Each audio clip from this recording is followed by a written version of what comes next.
Lil' Keys on the beat, boy.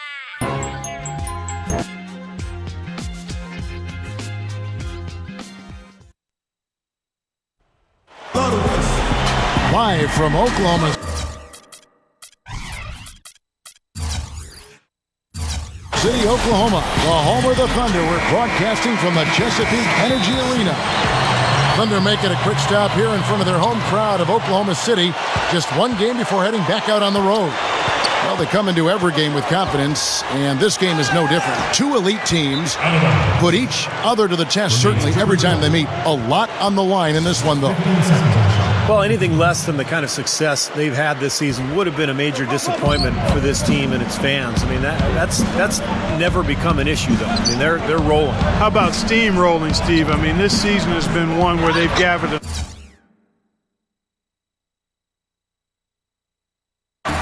nice bit of momentum as we move towards the postseason, and they're going to be very dangerous come that time. State Farm brings you tonight's starting players. Here are the five for the Clippers. In the front court, it's Caron Butler, Blake Griffin, and DeAndre Jordan. It's Chris Paul and Chauncey Billups at the 1 and the 2. And for the Thunder, Kevin Durant, Serge Ibaka, and Kendrick Perkins, their front court trio. The backcourt comprised of Russell Westbrook and Thabo Sefolosha. He thought he had that one clean, but the ref saw it differently. They'll count the basket. Kevin Durant, how about calling him low maintenance, no maintenance superstar? A great teammate, but he's no choir boy. I mean, there's a definite edge to his game, and you like that. A real neat combination of edge, confidence, and humility. And you see it when he plays. He's going after you now. He wants to choke you off if he can. Great leader, too. Yep. Now let's send it over to Doris Burke, who was able to talk with Scott Brooks.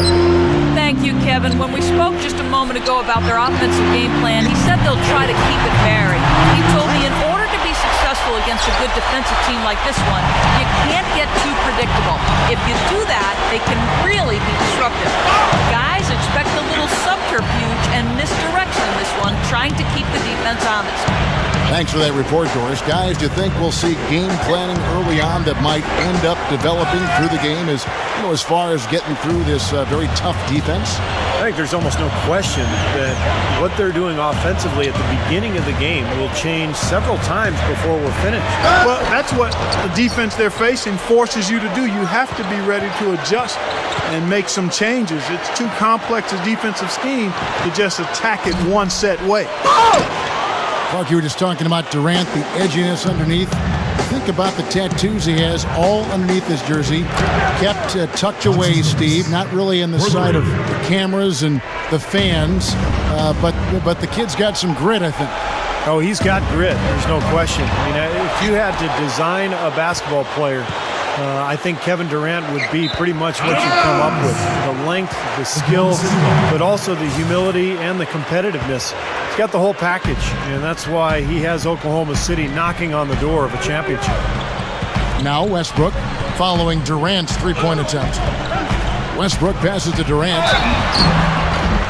Foul call that time on the way up. That'll give him two chances at the free throw line here. Kevin Durant. You know, a lot of people have asked if a town like Oklahoma City might be a little too slow for a superstar like Kevin Durant, but that's not really his personality. He's a baller. He just wants to stay in the gym and play on a winning team, so this is a perfect spot for him. Now here's Paul. An 11-point game for him in the win against the Cavaliers in Cleveland. And now here's Durant, the fast break opportunity. Ibaka, no luck. So hard not to go for it when you see that chance at the alley-oop. Said he wishes he hadn't, though. Durant is a great kid. You know why he wears number 35? That was the age of his mentor. When he was growing up, he had an AAU coach that he grew very, very close to. And at 35 years of age, the guy was murdered. So to remember him and to serve as inspiration for Durant, he wears the uniform number 35. So that's the kind of kid he is. So when you hear about a kid working on his game like that, you know, that's what Durant loves. He's all about basketball. Yeah, he really is. Loves being in the gym, loves the challenge of trying to get better, and loves the element of competition that is the game. And you've got his skills and gifts and ability, and you add the motor that he has to that, you've got something special that's going to be our treat to watch for years to come. He kicks it to Sefolosha. Oklahoma City needs to get off a shot. Perkins can't get it to go. The Clippers go the other way with it. Coming into this, having notched a win against Cleveland in their last game. And Kevin's starters didn't have too much pressure on them in that game because of how effective the bench guys were. And another thing getting all those quality minutes from the reserves did was keep their starting five fresh for the second half. Vinny Del Negro now in his 5th season as an NBA coach. He spent 2 years coaching in Chicago, now in his 3rd year with the LA Clippers. Now here's Durant. He's coming off a 25-point game against Denver. And his rebounding in that game, Kevin, just tremendous. He owned the boards. He can cause the defense just so many problems. There aren't many ways to slow him down. Well, and going back to Coach Vinny Del Negro, a 14-year playing career, 12 in the NBA, played a couple years in Italy. His best NBA year, Steve, with the San Antonio Spurs. Yeah, Vinny was an excellent shooter, particularly in the mid-range. Loved to come off low screens along the baseline, curl into the lane, and shoot over the top of the defense. Had a good feel for the game, could run the floor a little bit. So a nice, solid player in the NBA, and has turned into a good coach as well. A different look for the Clippers. Lamar Odom, he's checked in for DeAndre Jordan. Crawford comes in for Chauncey Billups. Eric Bledsoe is subbed in for Chris Paul. Now here's Durant. He has 7. Westbrook, defended by Griffin. 5 on the clock, and it's blocked. Now the Clippers moving it up. Bledsoe kicks to Griffin. Hammers the alley-oop through. Well, that certainly sent a ripple through the crowd. Yeah, alley-oop always does that. One of the most beautiful plays you'll see in all of basketball. Yeah, it's impossible not to be impressed. Yep, very exciting play to see that. Especially when it ends with that big slam like that one. Here is Durant, following the basket by Blake Griffin. Here's Westbrook. Leaps for it. Westbrook missing again. Yeah, he struggled with his shot this quarter, and he's got to find a groove somehow.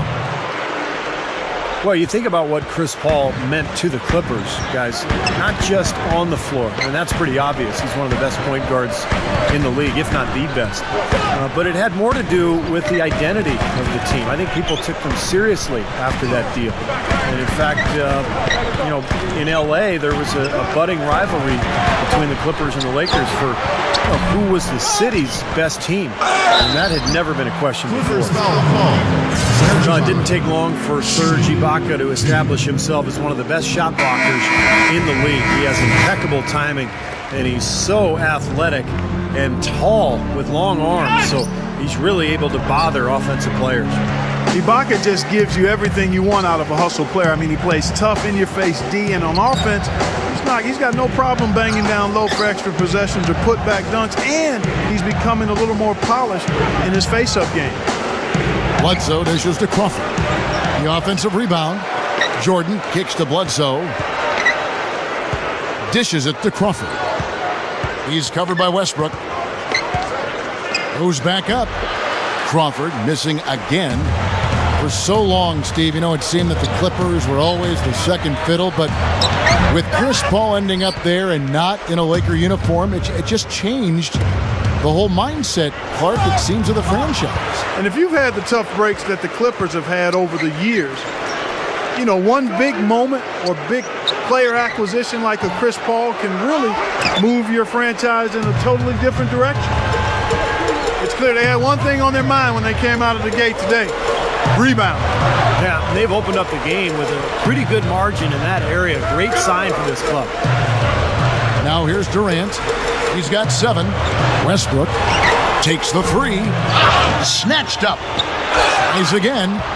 Shot denied. Here's Crawford. Good, and Bledsoe gets the assist. Bledsoe's got 3 assists in the game. That's how you exploit that defense. Take the ball right to the basket. Here's Westbrook. 38 points for him last game against Denver. Yeah, they couldn't stop him. I mean, they kept sending him to the line over and over.